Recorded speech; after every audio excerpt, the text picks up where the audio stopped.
ఇవియును సొలొమోను సామెతలే. యూదారాజైన హిజ్కియా సేవకులు వీటిని ఎత్తి వ్రాసిరి. సంగతి మరుగు చేయుట దేవునికి ఘనత, సంగతి శోధించుట రాజులకు ఘనత. ఆకాశముల ఎత్తును భూమి లోతును రాజుల అభిప్రాయములు అగోచరములు. వెండిలోని మస్టు తీసివేసిన ఎడల పుటము వేయువాడు పాత్ర ఒకటి సిద్ధపరచును.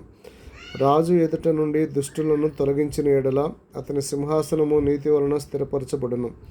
రాజు ఎదుట డంబము చూపకము, గొప్పవారున్న చోట నిలవకము. నీ కన్నులు చూచిన ప్రధాని ఎదుట ఒకడు నిన్ను తగ్గించుట కంటే ఇక్కడికి ఎక్కి రమ్మని అతడు నీతో చెప్పుట నీకు మేలు గదా. ఆలోచన లేక వాద్యమాడుటకు పోకుము. నీ పొరుగువాడు నిన్ను అవమానపరిచి దాని అంతమున ఇక నీవేమి చేయదు అని నీతో అనునేమో. నీ పొరుగువానితో నీవు వాద్యమాడవచ్చును, కానీ పరుని గుట్టు బయట పెట్టకము.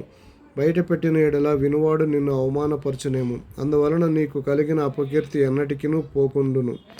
సమయోచితముగా పలకబడిన మాట చిత్రమైన వెండి పళ్ళెములో ఉంచబడిన బంగారు పండ్ల వంటిది. బంగారు కర్ణభూషణ మెట్టిదో అపరంజి ఆభరణ మెట్టిదో వినువాని చెవునికి జ్ఞానము గల ఉపదేశకుడు అట్టివాడు. నమ్మకమైన దూత తనను పంపువారికి కోతకాలపు మంచు చల్లదనము వంటివాడు. వాడు తన యజమానుల హృదయమును తెప్పరిల్ల చేయును. కపట మనసుతో దానమిచ్చి డంబము చేయువాడు వర్షము లేని మబ్బును గాలిని పోలియున్నాడు.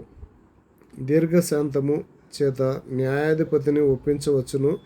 సాత్వికమైన నాలుక ఎముకలను నలగగొట్టును. తేనె కనుగొంటివా, తగినంత మట్టుకే త్రాగుము. అధికముగా త్రాగిన ఎడల కక్కివేయుదవేమో. మాటిమాటికి నీ పొరుగువాని ఇంటికి వెళ్ళకము. అతడు నీ వలన విసికి నిన్ను ద్వేషించునేమో. తన పొరుగువాని మీద కూట సాక్ష్యము పలుకువాడు సమ్మెటను ఖడ్గమును వాడిగల అంబును పోలినవాడు. శ్రమకాలంలో విశ్వాసఘాతకుని ఆశ్రయించుట విరిగిన పళ్లతోనూ కీలు వసిలిన కాలుతోనూ సమానము. దుఃఖచిత్తునికి పాటలు వినిపించువాడు చలిదినమున పైబట్ట తీసివేయ వానితోనూ సూర్యకారము మీద చిరకపోయే వానితోనూ సమానుడు. నీ పగవాడు ఆకలిగొనుని ఎడల వానికి భోజనము పెట్టుము, దప్పిగొనుని ఎడల వానికి దాహమిమ్ము. అట్లు చేయుట చేత వాని తల మీద నిప్పులు కుప్పగా పోయిదవు. యెహోవా అందుకు నీకు ప్రతిఫలమిచ్చును. ఉత్తరపు గాలి వాన పుట్టించును. కొండెగాని నాలుక కోపదృష్టి కలిగించును. గేయాళితో పెద్ద ఇంట ఉండుట కంటే మిద్దె మీద ఒక మూలన నివసించుట మేలు. దప్పిగొనున వానికి చల్లని నీరు ఎట్లుండునో, దూరదేశము నుండి వచ్చిన శుభ సమాచారము అట్లుండును. కలకలు చేయబడిన ఓటయు చెడిపోయిన బొగ్గయు నీతిమంతుడు దుష్టునికి లోబడుటయు సమానములు. తేనెను అధికముగా త్రాగుట మంచిది కాదు. దుర్లభమైన సంగతి పరిశీలన చేయుట ఘనతకు కారణము.